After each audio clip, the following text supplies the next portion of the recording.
السلام علیکم۔ ایک اہم سوال آیا ہوا ہے کہ کیا کبھی قرآنی معاشرہ جو آپ بتاتے ہیں معاشی نظام کبھی نافذ بھی ہوا ہے، اور کیا کسی رسول نے اس طرح سے نافذ کیا ہے جس کے لیے کہا گیا کہ کچھ ہو چکا تھا؟ آئیے ہم اس کا جواب قرآن سے ہی تلاش کرتے ہیں۔ اس کے لیے آج سورہ المومن اور اس کی آیت نمبر 33، 34، 35 کو دیکھ لیں۔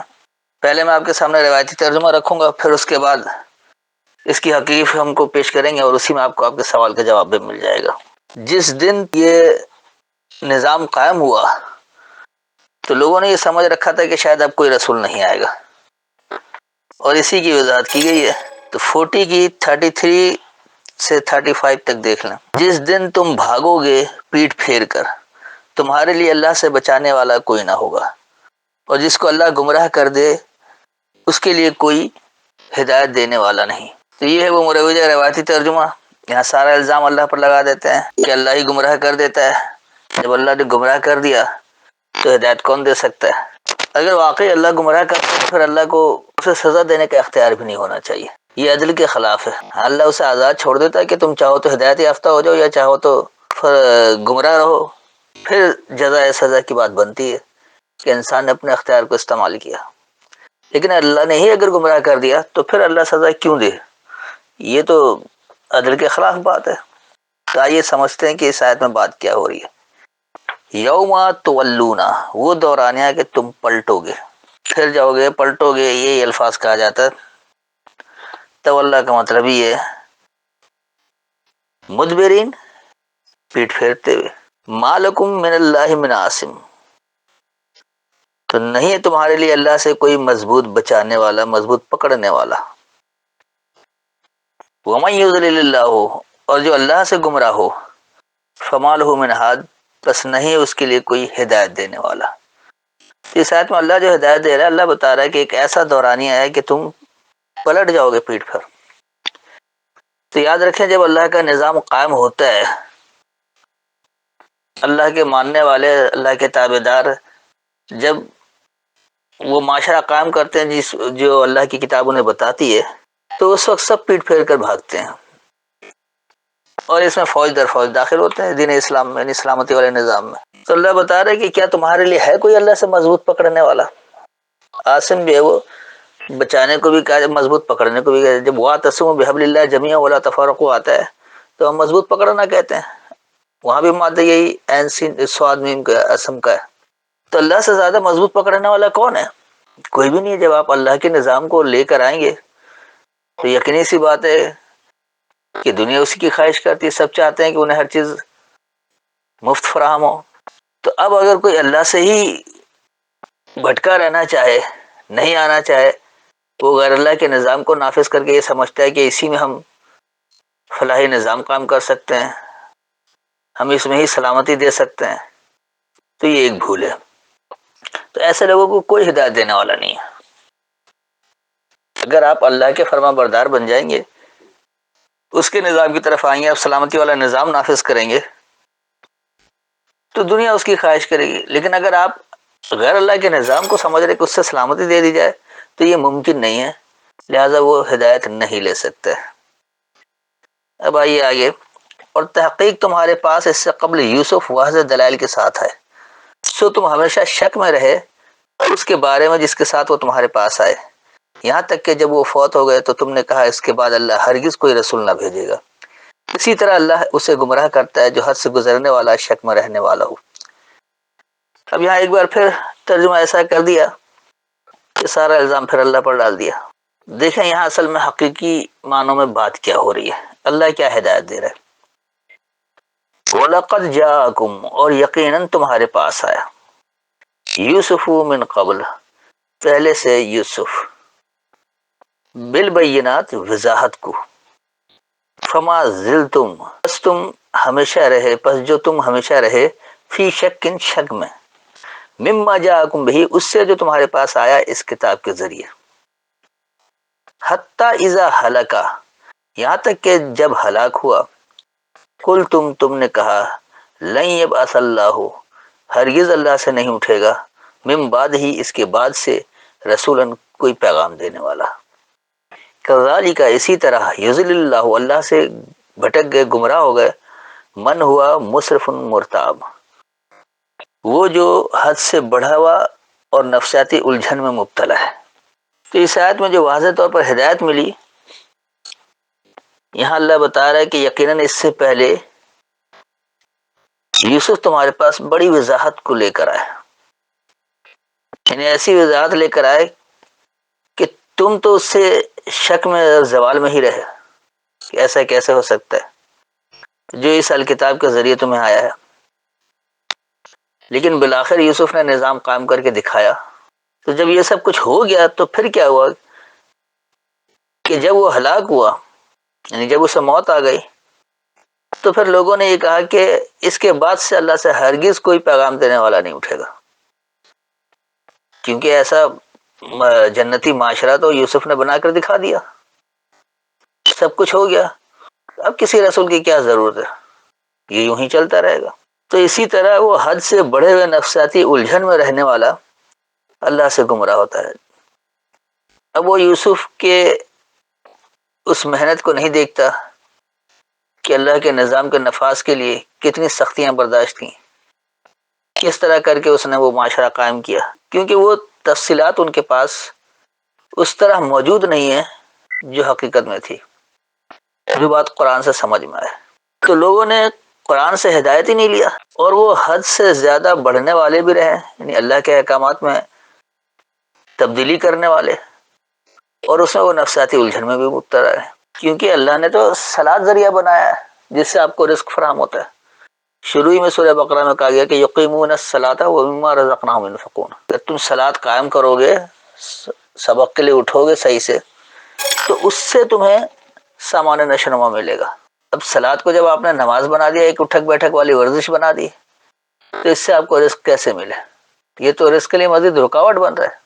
آپ دیکھ لیں کہ جو لوگ اس مروجہ نماز کے قائل ہیں اور 5 وقت نماز پڑھتے ہیں، کام سے جی چراتے ہیں، ابھی اذان ہو گئی، ابھی نماز کا وقت ہو گیا، اپنے کام دھندے کو چھوڑ دیا، کتنا ہی اہم کام کیوں نہ ہو، کسی بھی شعبے کو اٹھا لیں، ہر جگہ ایسا ہی ہوتا ہے۔ تو وہ مزید کام کو بگاڑتے ہیں، رزق کے مواقع پیدا ہونے کی بجائے اس سے مزید کم ہوتے ہیں۔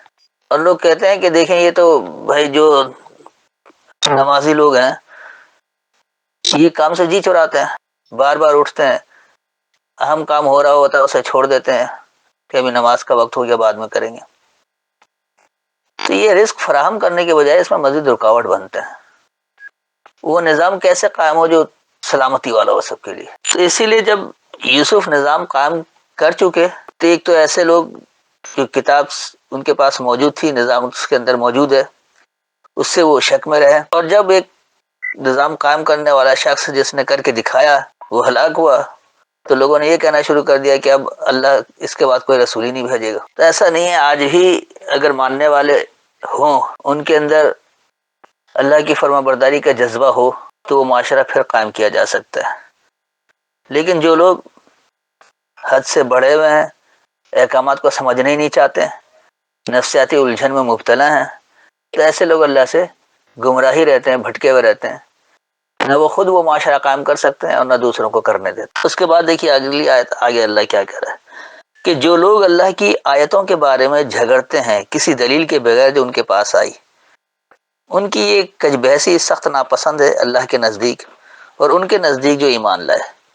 اسی طرح اللہ ہر مغرور سرکش کے دل پر مہر لگا دیتا ہے۔ اب دیکھیے یہاں بات کیا ہو رہی ہے، الذین یجادلون، یہ جو چھوٹا سا نون لگ جاتا ہے یہ اشارہ کرتا ہے کہ یہ بات پچھلی آیت میں جو بات چل رہی اسی کا تسلسل ہے۔ ان لوگوں کے بارے میں ہے جو مسرف مرتاب ہیں، جو اللہ سے گمراہ ہیں، یضل اللہ من ہوا مسرف مرتاب لوگ ہیں۔ ایسے لوگ وہ بحث برائے بحث کرتے ہیں فی آیات اللہ، اللہ کی آیتوں میں، کیونکہ آیت اللہ کی کتاب میں اسی طرح موجود ہے، بغیر سلطان آتاہم، بغیر کسی دلیل کے جو انہیں دی گئی ہے۔ کبورا مقتن، سخت ناپسندیدگی ہے، یا بڑی ایک ناپسندیدہ بات ہے، عند اللہ، اللہ کے نزدیک، وعند الذین آمنوا، اور ماننے والوں لوگوں کے نزدیک۔ کذالک، اسی طرح، یتبع اللہ، مہر ہے اللہ سے، علی کلی، ہر ایک اس پر، قلب متکبر جبار، جو بڑائی کرنے والا، زبردست قوت والا، پلٹنے کا۔ اس آیت میں جو واضح طور پر ہدایت ملی، ایسے لوگ جو اللہ سے گمراہ ہیں، بھٹکے ہوئے ہیں، حد سے بڑھے ہوئے ہیں، نفسیاتی الجھن میں مبتلا ہیں، یہ لوگ بغیر کسی دلیل کے جو اللہ نے انہیں کتاب میں دی ہے، اللہ کی آیتوں میں بحث برائے بحث کرتے ہیں۔ اللہ کی کتاب آج بھی موجود ہے، اس کی آیتیں آج بھی موجود ہیں، لیکن اس کو اس طرح سے انہوں نے تبدیل کر رکھا ہے کہ نہ اللہ کی بات خود سمجھتے ہیں، نہ دوسروں کو سمجھنے دیتے ہیں۔ کہ جہاں خالص اللہ کی بات کی جائے وہ کہتے ہیں کہ نہیں جی کتاب تو مکمل نہیں ہے، اس کو سمجھنے کے لیے فلاں کتاب کی ضرورت ہے، چاہے وہ حدیث کے نام پر ہو، سنت کے نام پر ہو، اماموں کے اقوال کے نام پر ہو، فقہ کے نام پر ہو، کسی نام پر بھی۔ یہ لوگ اللہ کے کلام کو غیر اللہ کے کلام کے شرک کے بغیر سمجھتے ہی نہیں۔ اس کا نتیجہ کیا نکلتا ہے کہ وہ ہمیشہ مصرف المرتاب میں مبتلا رہتا ہے، اور اللہ کی آیتوں میں بحث برائے بحث کرتے ہیں، جبکہ ان کے پاس اس کی کوئی دلیل بھی نہیں ہے، کیونکہ دلیل تو غیر اللہ کی کتاب سے لے کر آتا ہے۔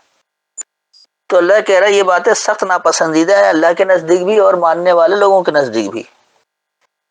تو اسی طرح یہ لوگ جو قرآن کو سمجھتے نہیں ہیں، جو اللہ کی آیتوں کو سمجھتے نہیں ہیں، بحث برائے بحث کرتے ہیں، وہ خود اللہ سے مہر لگا لیتے ہیں اپنے پلٹنے پر، کہ انہیں پلٹنا ہی نہیں ہے، اس نظام سے نکلنا ہی نہیں ہے، اس ماحول سے نکلنا ہی نہیں ہے، بس جس میں ہے موجود اسی میں ٹھیک ہے۔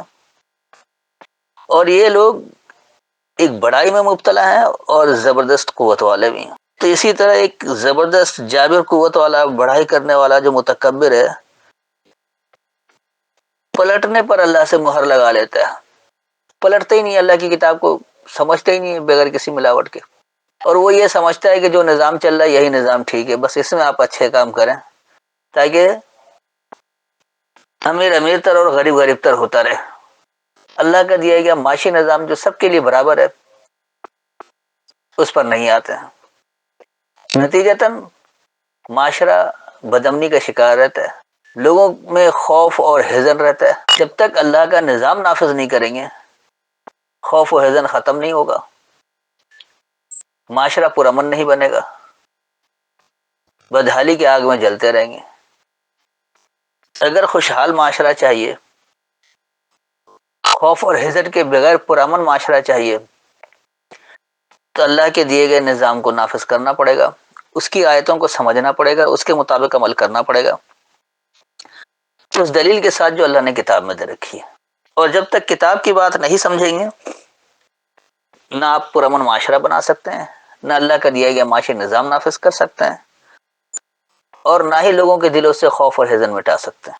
تو اللہ نے جو سلامتی والا نظام دیا ہے، اس کا معیار ہی یہی ہے کہ لوگ بے خوف ہو جائیں گے، ان کے اندر کوئی حزن و ملال نہیں رہے گا، ہر ایک کی تکریم ہوگی، معاشرہ پرامن ہو جائے گا، رزق کی فراوانی ہوگی، اور سب کچھ آپ کو بلا معاوضہ ملے گا۔ لیکن افسوس کہ ہم اللہ کی کتاب سے ہدایت لینے کے بجائے، اس کی آیتوں کو سمجھنے کے بجائے، اس میں بغیر دلیل کے بحث برائے بحث میں الجھے رہتے، نتیجتاً دنیا میں کہیں بھی وہ معاشرہ قائم نہیں ہو سکا جو پرامن بھی ہو، خوف اور حزن بھی غائب ہو، سب کچھ عزت کے ساتھ بلا معاوضہ میسر ہو۔ تو اس کے لیے یقینی سی بات ہے، اللہ نے جو احکام دے رکھا ہے کہ آپ روزانہ 2 وقت صلات قائم کریں، نہیں اللہ کی آیتوں کو دلیل سے بحث کر کر اچھی طرح سے سمجھیں تاکہ وہ قابل عمل ہو جائے۔ اور جب آپ اللہ کی کتاب کو سمجھیں گے، اس کے معاشی نظام کو سمجھیں گے، کیونکہ یاد رکھیں کہ اللہ نے جو ہدایت کی کتاب دی رکھی ہے، انفرادی طور پر یہ آپ کو باکردار بناتا ہے، اور اجتماعی طور پر آپ کو وہ ماحول میسر کرتا ہے کہ جہاں آپ ایک پرامن معاشرہ قائم کریں، سلامتی والے نظام کو نافذ کریں۔ اس کا نتیجہ یہ نکلتا ہے کہ معاشرے میں ہر شخص کی عزت ہوتی ہے، ہر ایک کی تکریم کی جاتی ہے، سب کچھ بفراغت ملتا ہے، جہاں سے چاہیں بلا معاوضہ ملتا ہے، معاشرہ پرامن ہو جاتا ہے، لوگوں کے دلوں سے خوف اور حزن غائب ہو جاتا ہے۔ اس کو سلامتی والا نظام کہا گیا، اور اس کے لیے آپ کو اللہ کی کتاب کی آیتیں بغیر کسی ملاوٹ کے سمجھنا ہوگا، تو جب جا کر ایسا ہو سکتا ہے۔ ورنہ یاد رکھیں کہ آج جتنے قرآن کے ماننے کے دعوے دار ہیں، ہو سکتا ہے انفرادی طور پر انہوں نے اپنی اصلاح کر لی ہو، با کردار بن گئے ہوں، لیکن جب تک اجتماعی طور پر وہ معاشرہ قائم نہیں کریں گے، دنیا کے سامنے وہ نمونہ پیش نہیں کریں گے، تو جو اللہ نے نظام دے رکھا وہ قائم نہیں ہو سکتا۔ اللہ کے جتنے بھی رسول آئے جنہوں نے اللہ کے پیغام کو سمجھا، انہوں نے ایسا معاشرہ قائم کر کے دکھایا۔ اسی لیے ہمیشہ جو بھی رسول یا نبی ہے ان کا جھگڑا وقت کے حکمرانوں سے رہا ہے، عام لوگوں سے نہیں۔ اب تاریخ اٹھا کر دیکھ لیں، تاریخی طور پر بھی جو کچھ کہا گیا ہے تو ہمیشہ جھگڑا حکمرانوں سے رہا ہے، عام لوگوں سے کیوں نہیں رہا؟ اس لیے کہ عام لوگوں کا تو اس میں فائدہ ہی فائدہ ہے، وہ تو چاہتے ہیں کہ ہر چیز بلا معاوضہ ملے، پرامن معاشرہ ہو، خوشحال زندگی ہو، سب یہی چاہتا ہے۔ اس کے لیے جو اسے کام کرنا ہے وہ کرنا پڑے گا۔ آپ یہ سوچیں کہ بیٹھے بیٹھا ایسا ہو جائے، سب کو مل جائے، تو یہ ممکن نہیں ہے۔ اس لیے اللہ کی کتاب کو اللہ کی دی گئی دلیل سے ہی سمجھیں، اس کی آیتوں میں بے شک بحث کریں، سمجھنے کے لیے، عمل کرنے کے لیے۔ لیکن اگر آپ نفسیاتی الجھن میں مبتلا رہیں گے، حد سے بڑھنے والے ہوں گے، اللہ کے حکم کو تبدیل کرتے رہیں گے، تو یاد رکھیں یہ نتیجہ کبھی نہیں مل سکتا۔ تو اللہ کی مکمل فرما برداری اختیار کرنے کے لیے اس کی کتاب کو سمجھ کر عمل کرنا ہوگا، تاکہ وہ نتائج بھی میسر ہو جو اللہ نے دے رکھا ہے۔ یہی وجہ ہے کہ جس طرح یوسف کو لوگوں نے کہا تھا کہ اس کے بعد پھر کوئی رسول نہیں آئے گا، ایسے ہی محمد رسول اللہ کے بعد بھی لوگوں نے یہ کہہ رکھا کہ اللہ کا کوئی رسول نہیں آئے گا، کہ رسول کہتے ہیں پیغام دینے والے کو۔ آج بھی قرآن کے پیغام کو سمجھا جائے تو وہ معاشرہ قائم کیا جا سکتا ہے۔ تو امید ہے اتنی وضاحت کافی ہے، ہر ایک کو اپنے سوال کا جواب مل گیا ہوگا۔ پھر بھی اگر کوئی ابہام ہو تو آیت کا حوالہ دے کر پوچھ سکتے ہیں۔ السلام علیکم۔